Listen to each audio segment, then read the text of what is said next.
laugh right here. I knew the chat was going to laugh over there. And you already know you're already on game, and you're already anticipating some of those things. But you cannot do it if you don't hone in on one story that you're saying, I'm going to tell this story. I'm going to always find a way to tell this story. It might be your personal story, it might be another story. And it doesn't have to be long. You can have different stories. I'm always telling that story about my first speaking engagement because people ask about it. I want to know, how'd you know? The lady walked up to me. She said, "You were great tonight. I won a ribbon for best speaker." She said, "Would like you come talk to our students." And she said, "How much do you charge?" I said, "How much do you pay?" Right? Because I had no idea. Listen, that's a quick story. It's like a signature story. People have heard me tell my story over and over again about me moving to Atlanta, Georgia. I was 24 years old. I was a 24-year-old broke saxophone player with no saxophone. And I moved to Atlanta, Georgia with me and just my little brother, 12 years old, right? Just me and my little brother. Well, people know this story. And what happened is in the audience, yeah, they were looking for my content. But because there's so much content in the market, because a lot of principles are the same, one thing that's guaranteed to differentiate you every time from anybody you talk to is your story. Even if it's a similar story, it ain't the exact same story. And if you can tell the story even better, then you're going to have people talking about you. So you got to focus on crafting your offer and your signature speech. That's your stump speech. All right. Now, let me give you some more and I'll circle back around because some people always ask me, well, how do I find my signature speech? In fact, let me touch on that. Your signature speech is the thing that you feel compelled to talk to people about, the thing that really gets people inside of you. It's a transformational moment. It's a time that you help somebody out. It's about overcoming some odds that nobody ever thought you could overcome. It's about aha moment when you're like, oh, this is when I knew I should have did this. Those are signature speeches, and those are speeches that get talked about all the time, and they're part of your offer. This stuff doesn't happen by accident. You got to craft it, right? Now, here we go. Watch. You got to learn who to contact, where they are, and what to say to them. Listen, you have to learn who to contact, where they are, and what to say to them if you want more gigs. I spend a lot of time on the phone calling people. I've done a lot of LinkedIn, sending messages back and forth. I learned how to learn how to network with people because I want to know who to contact. Now, here's the secret sauce to that. We gave you the answer to how to do that way on the first day. That is, ask and listen more than you talk and tell. Speakers, especially people that want to be speakers, think that you need to always be speaking. You don't, okay? What you need to be doing is making people feel like my audience is going to love you, right? And you cannot do that if you're always running your mouth. Now, so what you have to do is, in order to learn who to contact, that would require you to ask some questions. To find out where they are, that will require you to do what? Ask some questions and what to say to them. This is one of the biggest mistakes I made as a speaker. I was engaging. That's just my personality. I can get up in front of the room. But I had a hard time because I might be talking like the audience, but I wasn't talking in the language of the check signers and the decision makers. That's a very big deal. I didn't know what to say to them. I'm going to give it to you all from the standpoint of the youth market, right? Somebody will come up to me and say, Al, we think you should go talk to such and such principal, such and such assistant principal, or we think you should go talk to a campus activities director or somebody like that, right? And I will figure out where they are. You could use LinkedIn. You could do a search. You could do searches for conferences in your industry and start to find out where these people are, what magazines are they reading, what do they subscribe to, where are they, how can I find them, right? But I'm going to tell you, finding them and figuring out who to contact, listen, you can either ask me, somebody like me, you can do the search yourself. But even if you find them, that's not where I was finding most speakers had a problem. So the problem they would have is you don't know exactly what to say to them when you start talking. You want to tell them about how great you are. I just make this mistake all the time. For a little while, I thought emotional intelligence was going to be like a hot thing. I thought if students knew emotional intelligence, oh man, can you imagine if students was more emotionally intelligent? Well, when I was calling up the high schools and talking to them, that wasn't the right language. I didn't understand until I started asking questions to say things like this. I don't need to lead with emotional intelligence. I needed to lead with stuff like this. Yeah, I got a great program for your students to keep them engaged for lots of activities, keep them on the front of their seats. It's fun, and it will help them prepare and be ready for college and career. So it helps them be college and career ready. You know why I started saying that? Because a counselor, a principal, a superintendent started explaining to me, listen, our goal is we got to get our students college and career ready. I wasn't saying that. I was too busy trying. So you meet with the audience. You got to focus on the audience. Don't get me wrong. But I was too busy thinking about telling them how great my program is and how my idea is so revolutionary. Listen, you don't need a brand new idea all the time. You can get paid millions of dollars talking about something that people already know, if you know how to package it right, and if you're talking in terms of their language. So you want more gigs, you got to know what to say, not just to the audience, but you got to know what to say to the decision makers and the check signers, and they're not always one and the same. All right. The next thing is you got to present your offer as much as you can. You've already been told of that. This is us. We got an offer mindset. That is, every time you get a chance, you got to present your offer. Does it mean you should be calling people? I don't know. You could. I'm not saying you have to. There's the things I've done, but the principle is present your offer as much as you can, however you can. I'm that dude that got on the phone and called every community college and college and five in the 5-state areas. I live in Georgia right now, Atlanta, Georgia, right? Every state that touched the state of Georgia, I called every single, and I mean every single one, all the colleges and community colleges. I was calling them all because I was trying to present my offer. The crazy part is I didn't know what to say to them at first. So I got some luck, but I didn't have all the luck. Now, is that the only way to present your offer? No. Y'all heard ways all weekend long how to present your offer. I started learning on my website. At first when people were landing, I had to do a better job of presenting my offer. As I got more notoriety and I became more well-known, then things changed. I can direct them to certain things. I don't have to offer immediately, but at first I need to let them know that they're in the right place. So you got to present your offer as much as you can. All right. And here's the next thing. This is probably the best secret tip I can give you on this right here. Other than making sure you get a mentor or a coach or somebody who can give you the insight to help jumpstart on some of this stuff. But you see that one's in purple on purpose. It said level up your network. There's not one expert that y'all saw this weekend that came to us and pitched us for the gig. And it had to. You know why? Because it's all one big network. That speakers know speakers, experts know experts, millionaires know millionaires. When me and Lawrence were talking about this thing, that's all we had to do. We didn't have to go searching. Believe it or not, we didn't need a speakers bureau. We didn't need nothing. It was the network. If you level up your network, you will get more gigs. I'm telling you, you will be surprised. And yes, you will get more paid speaking engagements if you level up your network. That's not an easy thing to do. You could do that the long way or the hard way. This right here, this is no cap. I am telling you, there's a reason why you want to be part of mastermind groups and networking, right? It's because it instantly levels up it takes the quality of your network to another level. This is for anybody. Not just for speaking, anybody would get more business if they level up their network, but speakers don't always understand that, right? So if you level up your network, I guarantee you will get more gigs, paid gigs coming your way. All right, here's the next thing. So now I'm gonna show you something about these first two ways in 1 second. All right, I will show you. Just watch. Now here's the thing about this one. So you will get higher fees if you do these things right here, because that's the next thing. So it's common sense. If you get more gigs and people see you more often, then you will get higher fees. So all those simple steps that I gave you from the first, this is like one of those things where you I got to do everything from the first bucket, from the first pile, so that the next pile will start to work. This is how it works, okay? If you're getting more gigs, then naturally your fees start to increase because you're perceived as being more of a thought leader, right? Now, so you can get more gigs. Here's the next thing. All right. You got to have the confidence to ask. Let me pause right here for a minute.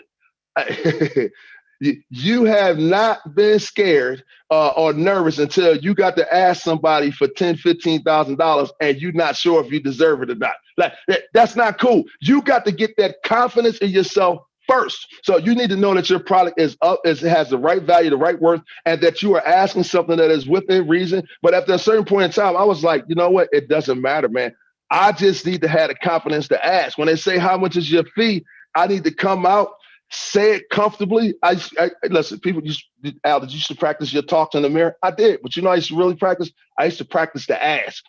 I used to look myself in the mirror and say, she's going to ask you what your fee is. And this is what you're going to say, right? It didn't care. My fees jumped from throughout the years. It didn't matter if I was at the $1,800, $3,500 levels, if I was asking for $5,000, $10,000, or I've even had proposals where I asked for 50 grand, right? So now it just depends. But I practiced I gotta have the confidence to ask. I gotta have how you gonna get something you ain't asking for? Hey, it's going to be impossible, okay? So you have to have the confidence, develop the confidence to ask.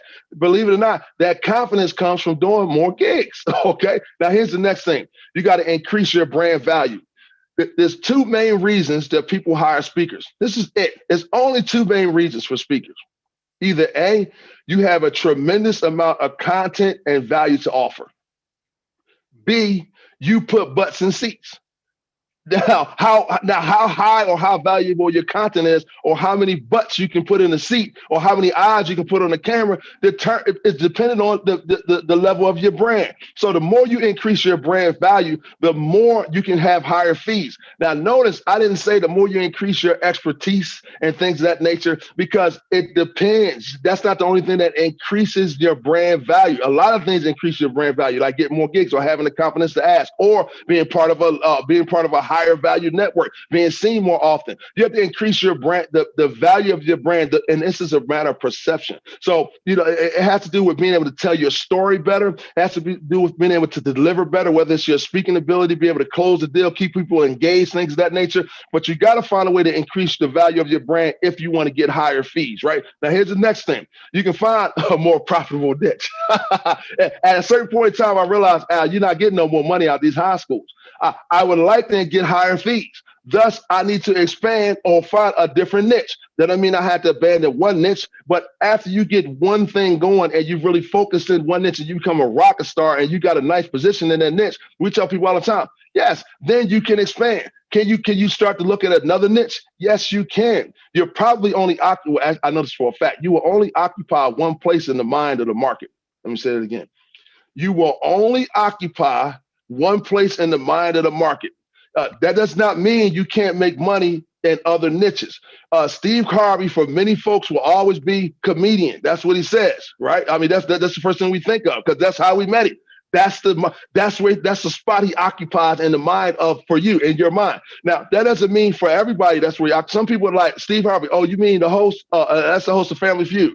That's the spot he occupies. They start thinking about that. Everything else is he's the host of Family Feud. Oh yeah, and he does this and he does that. So you can find a more profitable niche if you need to, right? Now here's the thing about this. No, wait. Before I go to that, let me rewind. When we started off this weekend, one of the first things I told you all is this.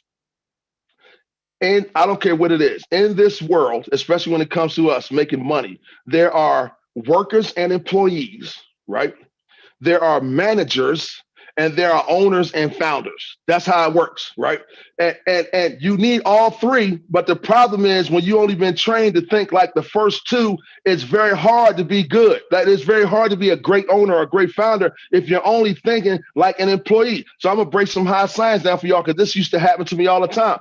Since I jumped into the speaking business, coming straight from being an executive chef, that's a manager, and running 12 restaurants, you know what I'm saying? Since I jumped right into becoming a speaker from there, I still have remnants of an employee mindset and a manager mindset. What do you mean by that, Al? I'm going to show you all these tips I just showed y'all. We're going to back up right here. I will show y'all from the beginning, right? So we're talking about all these things that I said do right here.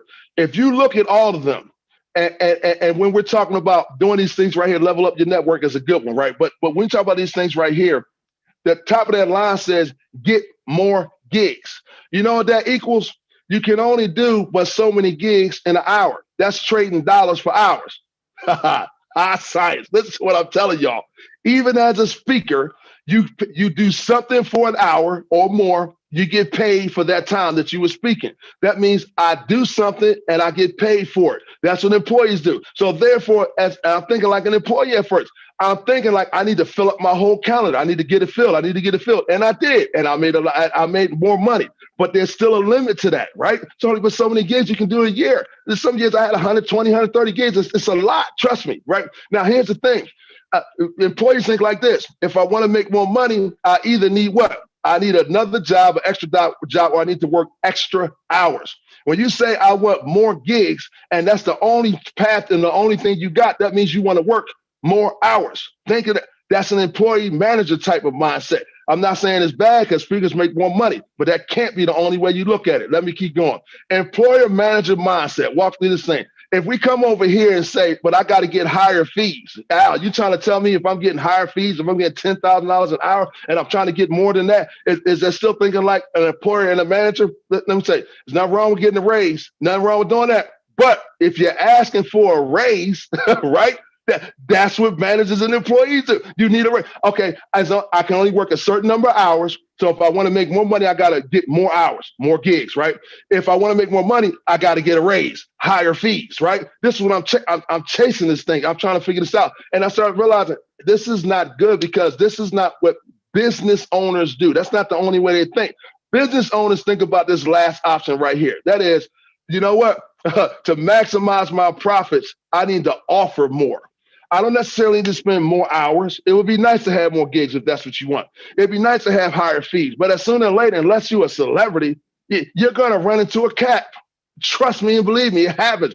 Now, it could be because it could be because they got a budget issue. It could be because you're not a celebrity, or that's what the market will bear. I told y'all, even in the youth market, I had to start realizing I need a more profitable niche. Looking for a more profitable niche is the same thing as saying I need to find a different job or a different company or somewhere else that's going to pay me a little bit more money. There's only but so many times you can do that. Nothing wrong with it, but watch this. So if you want to maximize your profits, you got to learn to offer more. It's when I started thinking about B2C and B2B, and I'm going to put some things on this screen, and it's not even all of them, but I'm going to give y'all a few of them. This is like, okay, I don't necessarily need more gigs necessarily. What I need to be able to do is take that same gig, right? I don't even necessarily need to give me a higher fee. I need them to give me a fee, right? But I need to be able to go to this same gig and pack a whole lot more to offer in there so that I can increase the value of what I'm getting back for that 1 hour. Think about it, or for that full day or whatever it is. Here it is. So, speakers will tell you, it's real easy for me to start spotting speakers who are top speakers in the market because I just ask them about their back of the room sales. That's called post-event.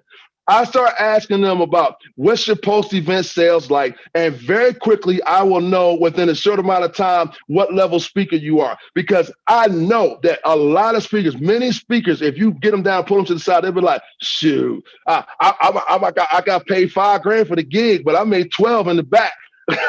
This is how we talk. So just the post-event. Now, think about it, the same amount of time right there, but all of a sudden you got twice as more because you had something to offer. You offered more. There's merchandise, book sales, curricula. That's the plural for curriculum, right? Curricula. Yes, you can at a post-event, I call it post-event. At the end of an event, doesn't matter if it's virtual or if it is, or if it's live, right? You can sell. I've seen, especially in the education market, I've seen guys in the back of the room selling $3,000, $5,000 curriculums, selling multiple ones, right? Training materials, media downloads. Should I be selling a book in the back of the room, or should I have audio program or something they can download, or anything like along those lines? Coaching programs. There's something else you can sell in the back of the room, right? These things allow you to say, you know what? Okay, I see the profit centers. I don't necessarily need more gigs all the time. What I need is more to offer. I'm going to keep going. Let me unpack it some more for y'all. So that's the business to consumer side. That is, the audience is there, and I got something else that I want to offer to the audience. But on the event planner side, that's the person who paid for you to come in, right? It's a lot of stuff you can offer them. That's B2B. That's not just black to black, right? That is black. That's business to business right there. Right. So that is, you should have other things that increase the value that you can offer to the event planner, whether it's a VIP meet and greet, class visits, that type of thing. That is like, I'll go and visit these class, or you know what? I'll have a special meet and greet, VIP meet and greet that's only for you and your executives, or that's only for you and the student council, or things of that nature. Extra breakout sessions. I can't tell you how many times I've won the gig and got a few extra $1,000 because I said, you know what? I got the keynote, but actually I'm selling y'all a package. I got a keynote and it comes with 2 breakout sessions. Or I flipped it around and did even better than that. This is what I'm saying. I started saying my services are for up to 3 hours, not just the keynote, because we can fan this out to other places. Why? Because I'm going to charge more and have a higher value on there, right? So bulk order products. At this point in my career, it's been like this for at least the last 8 years. I rarely am I trying to carry or cart a whole bunch of books with me somewhere. I do my best. My books is sold before I show up. Whatever I'm moving, the training materials, all that stuff is sold before I show up. I will offer a discount on my fee if I can get them to bulk order these products right here. I don't have to carry them. I ain't got to ship them, and they're there. That's not the only way to do it, but I'm saying I like bulk order products. You know why? Because they spread. Bulk order. Well, I remember the school district was bringing me in right here in DeKalb County, in Atlanta, Georgia. Right, school districts bring me in. They ain't got a whole lot of money. They don't have a whole lot of money. They're like, man, at this point in time, I don't know how many years ago this was, 7, 8 years, 9 years ago, something like that. It was low, man. They had like $1,500. And you know what I'm saying? At this point in time, I'm charging $7,500 for a keynote at that point in time. But I'm over here, they want me to come do some stuff for $1,500. So I'm listening to them. I'm like, all right, you want me to do some training for the students, right? You want to speak to some of the schools, some assemblies. And then you want me to do some stuff for the educators also. Okay.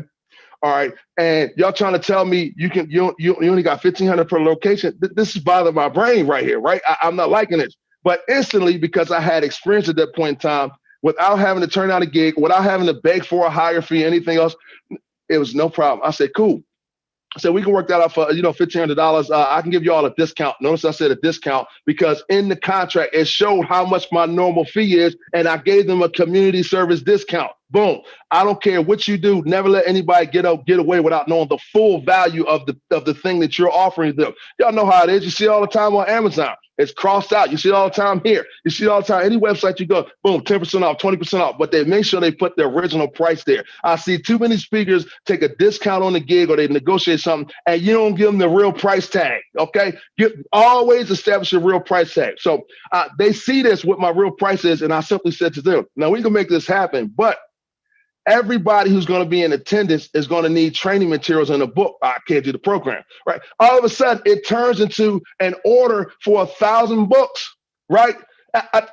You can't even understand. I'm like, this is so far beyond anything I would have been able to charge them. It's 1,000 books, and it happened over and over and over again. And that was the books for the students. Then you come back and say, listen, but the teachers that you want me to do this training for them, they got to have a manual. There's course materials, there's a manual to go with that. The manuals are $59 a piece, they're $99 a piece. It don't even matter. It's your training materials. I'm offering more in the same space because you know what? I'm not thinking like an employee or a manager anymore. I didn't think I needed, I don't need y'all to give me a raise. It would be nice if you did, but you don't have to, right? Because I know how to get more value anyway. So long-term consulting and curriculum development. I make tons off of this. I'm talking about multi-six-figure deals off of this thing right here.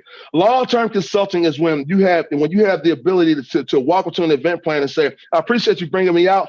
Great event is a keynote, but I have something else that I like to discuss with you about some long-term training for you and your organization, or for you and your students, or for you and your program, or for you or whoever, or for all the other chapters of your organization around the country, right? And so what happens is you start offering long-term consulting. Now you got recurring revenue, all right? And that's a different story. I'm packing more value in there. That's an upsell from the same hour that I spent speaking. Curriculum development. I can sit in my office and help them with curriculum development, right? They want your expertise and recurring gigs and things of that nature. I'm gonna tell you some stuff that I didn't put on there. I'll give you a few more. I could offer the event planner. I guess it's in the consulting. I could offer the event planner help on putting the event together. I used to do this all the time up in Boston. I had this big event we should do every year with the district attorney up in Essex County, right? And so eventually they brought me in the first year. I was one of the keynote speakers. Next year, they wanted to put on this big youth conference, bring all these high school students from, all over the city. And my eyes are lighting up because I'm like, now, if y'all bringing the student counselors from all around the city and the counselors or a vice principal or administrator got to come with them, that means this is a concentrated event. This is more like a showcase event, okay? And so I'm like, hold on, I see this thing here, but what else can I do? Especially when they came and told me, well, we don't have a lot of money for speakers. Well, maybe we can give you a small consultant fee or something like that. And I said, well, hold on. Explain to me, what are y'all doing with the event? They said, well, we still trying to figure that out. I said, don't worry, I got you. I said, listen, Let me put a package together for you all where I actually plan out the whole event from you from beginning to end, right? Okay. I'll set up the conference materials for you all. My company will provide the conference bags for you all, the sense bags and all this. We'll put everything that needs to go in the bag. We'll take care of all of that. Man, I end up doing the whole thing. T-shirts, planners, the doggone, my book is in every bag. That every school in that county got Duncan Nugget posters, the whole thing. And you know what? And only thing I did was offer them more. That was it. I didn't need to ask for higher fees or try to get more gigs. And the thing turned into a recurring gig for like 5 years or something crazy like that, man. So anyway, I'm trying to show you all something. This is a mentality thing.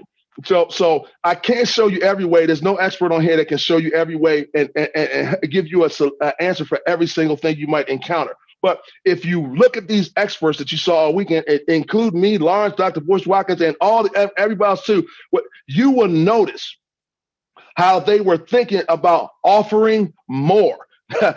not this, can I get more gigs? Can I do more X, Y, and Z? But they're like, can I pack more value in here? Are there more things I can offer? Can I concentrate this thing? Because that's how owners think. That's how they think. They're like, I got X amount of employees working for me at this time. Not only do I get paid for my hours, for my dollars, but I get paid for them hours and from hours and dollars as well. That's what they're thinking. You come in, there's a reason McDonald's got an upsell. There's a reason any company you go to has an upsell. They want to offer you more on the back end. This is how you have to learn to think. This right here will help your business to explode. And I'm going to tell you, when I did this, I became an event planner's dream. Because they would show up, listen, they were like, this guy's great. First of all, he's always on time. He's always professional. He answers his emails on time. He's a great presenter, engaging, great content, right? But on top of that, he is helping us. So you got to make the event. First of all, you need to make the event planner a rock star because they got their job on the line just like you do. Right. So in other words, their job is to make sure they put on a good event and bring you in, or their business is to make sure they put on a great event and to bring you in. You're just a small piece of that a lot of times if you're the speaker. So you got to learn how to make the event planner a rock star just as much as you make your audience good. So don't always think, I don't care what your real business is, whatever size you look at, when you get a chance to speak, that can greatly augment not only just your visibility, but a chance for you to make all types of money. I'm always telling people you got to look at it from a B2C standpoint of view, but from a B2B standpoint of view as well. And if you do that, what will happen is, yes, you will get more gigs, but you won't even be concerned about how many gigs I got. The number of gigs I do every year has steadily decreased, and my revenues has steadily increased. Now think about that, okay? Because I don't want to be on the road 200 days out the year every year. That's stuff I did in the beginning. I don't want to be doing that forever, right? So I hope you all are understanding what I'm saying here about shifting your mindset. All right, now let me come over here to the chat real quick as we get ready to wrap this up. I'm gonna answer some questions. LW, you can come back. Let me look over here and see. So did you all understand what I was saying right there? Real quick in the chat here. Let me hear it. Say yes. You got what I'm saying? Thank you. They're like, yes, good. I'm trying to tell you the biggest mistakes I see from speakers. You can find out about how craft your message, all this other stuff, it works. But until you shift this up here, you got to change your mental model. You could be sitting right in a room with somebody. They can give you a tip and you can't get it. I mean, I read this quote one time. That thing blew my mind. It's one of the best quotes I ever heard. It said, the lips of wisdom are sealed except to the ears of understanding, right? So if you don't have the right mental model, you won't even see the stuff that's unfolding and being presented right in front of you, okay? So I hope you all are getting this. I hope it made a whole lot of sense to you. I'm going to bring Lawrence back on. We're getting ready to wrap up. I want an extra, this bonus time right here. I hope y'all enjoyed it. I gave y'all bonus time. And and what I'm going to do is I'm going to try to answer a few of you all's questions, but we will be back tomorrow. There's my brother. I was looking for it. What's going on, boys? Not much. I was listening to you, and I was just reflecting on the fact that you stand out to me as definitely one of the top 3 to 5 people that I can think of in terms of amazing business partners that I've worked with. When you were just talking about how you engage with, and I'm telling y'all, this works. College professors can't teach you how to become a millionaire, how to make millions of dollars doing stuff like this. Al's made millions of dollars. I tell you, he said 1,200 paid speaking engagements, right? Was that the number, Al? Mm-hmm. Over 1,200. Yep. times 1,000. I got my master's in math, so I can multiply 1,200 times 1,000 is 1.2 million, and you charge far more than $1,000 per gig.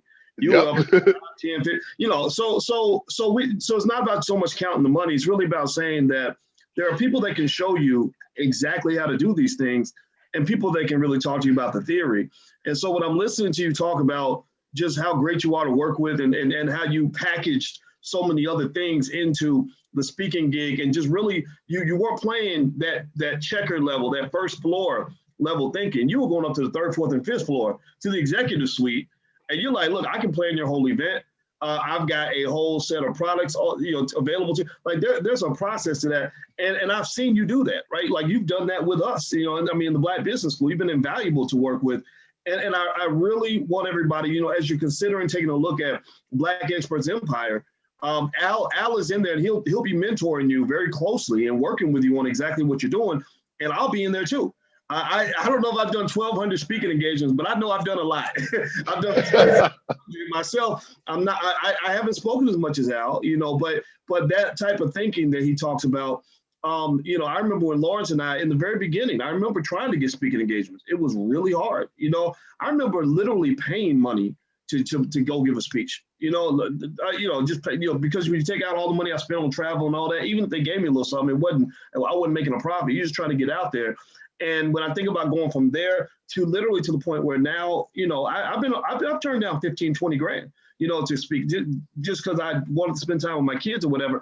It's like leveling up, right? And what we're offering in terms of supporting you is helping you level up.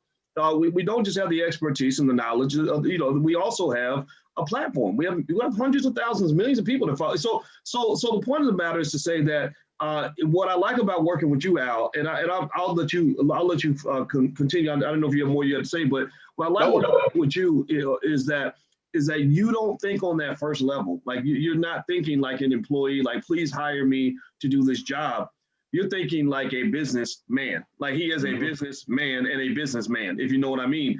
And I get that because that's exactly how me and Lawrence were thinking in the very beginning. Except the difference is though that you got to go through those knocks. Like we've been in this game 15 years. I know you've been in it for 15, 20 years. So it takes time to learn these things, right? So that's what Black Experts Empire is all about. So go ahead, man. I don't know if you have more you want to add to that. No, you came in. I'm gonna put this last thing up there. That's good. Watch this. I'm gonna tell you all after we said all that stuff is great, but the thing you need to do is cut out the middleman because all roads lead back to ownership. You can listen, the thing, because Boyce came up here giving me compliments. Check this out. We didn't need an organization. We didn't need nothing to do.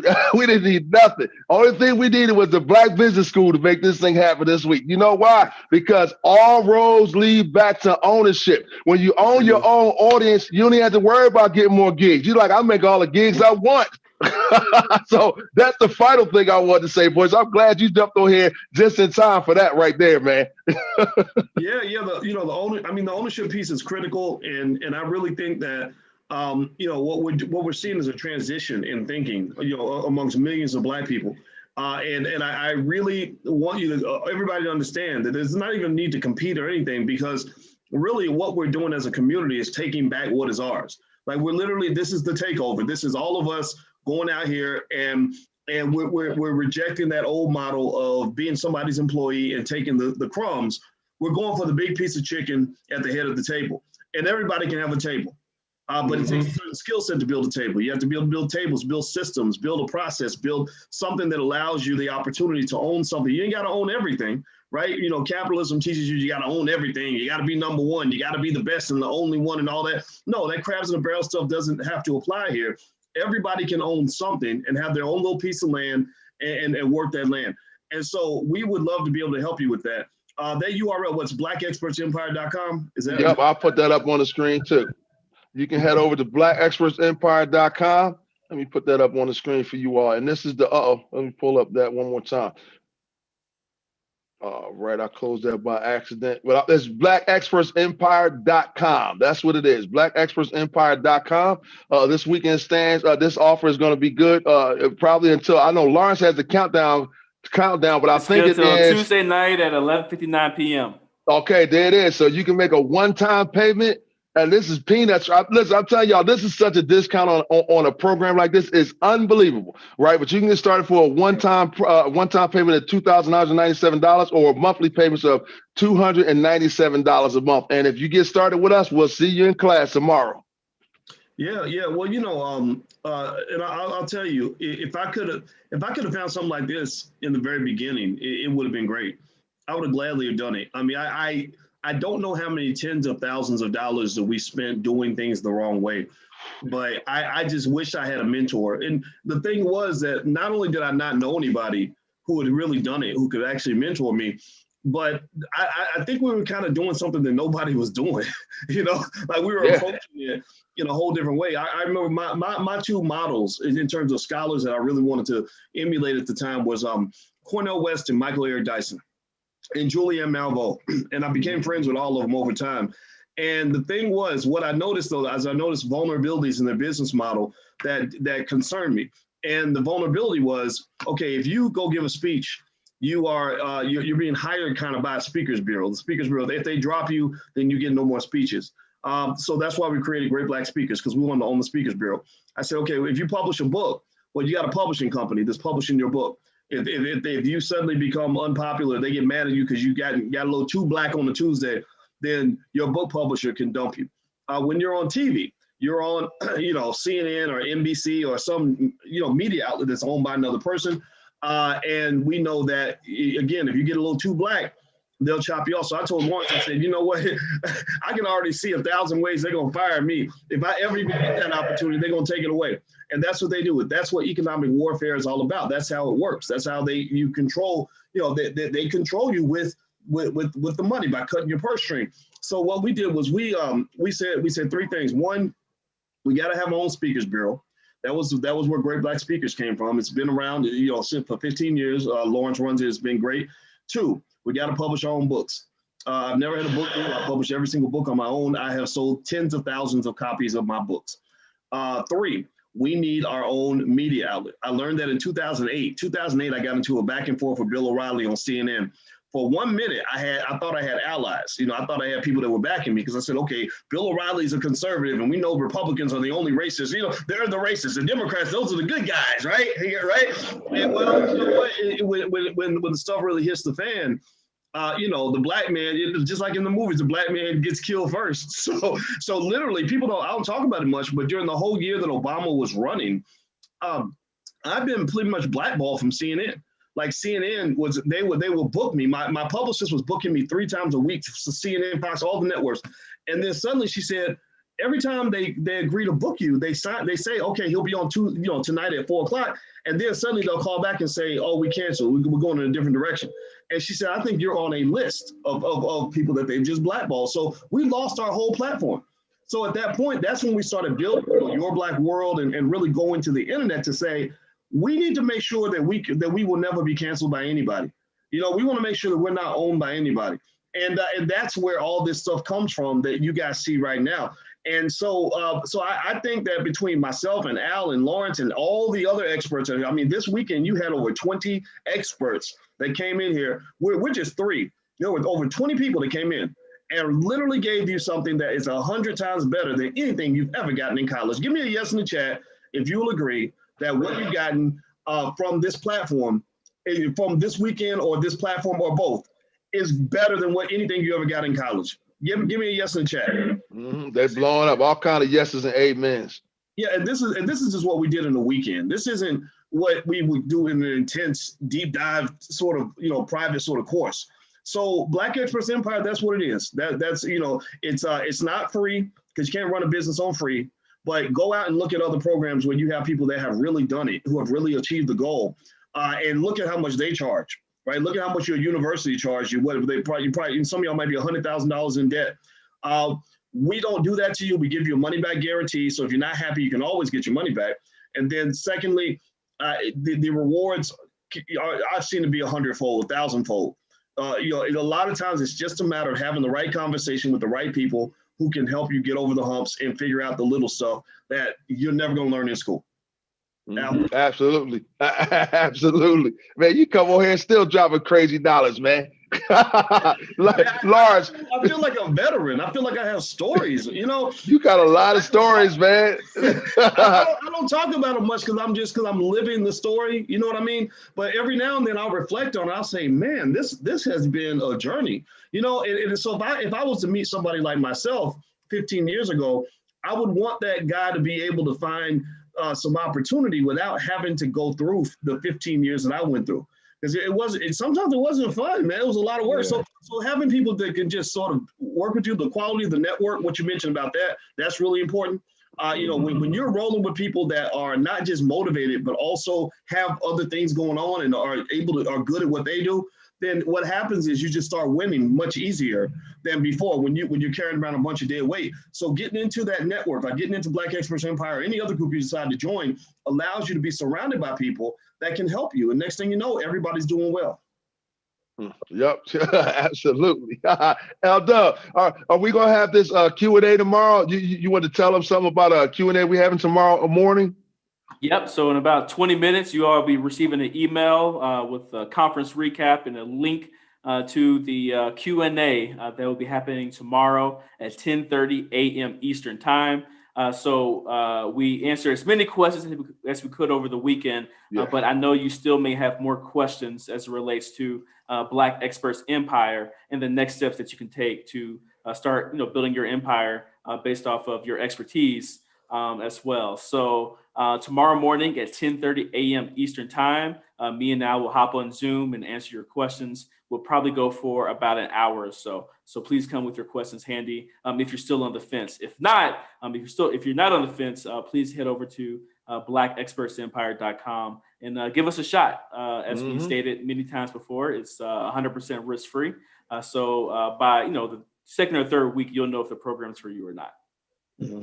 Yep, I agree. So we went overtime for y'all. That's all I can say. We prove it. Yeah, we started on time. We went overtime. It's a free event, and we gave y'all a whole extra hour. Okay, so I don't know what else to say. Head over to blackexpertsempire.com. Boys, did you want to add anything else? Because I'm getting ready to close it down right here. Well, you know what? I'll just say it was great hanging out with everybody, and I would be remiss. I hope everybody in the audience will join me in giving a thank you to the team that put this together. Not just Lauren, beyond even Lawrence and Al. There was Carmelita and Taryn and Duel and so many other people that played a part. Did I miss anybody? Jonathan, he's another person. Jonathan, that's right. Yeah, that's right. That's right. And that's the thing, that teamwork piece is really important. As you achieve your goal, try to figure out who your team's going to be. And maybe I believe that's one of the great benefits the Black Business School can give to you is we can be part of your team. We're happy to do that. And in fact, I think we're up to about 135,000 students in the Black Business School all around the world. And we have all different programs for all different budget levels. And basically the goal, the dream, when I left Syracuse University was to basically help to spark a movement toward a reclamation of the Black education market.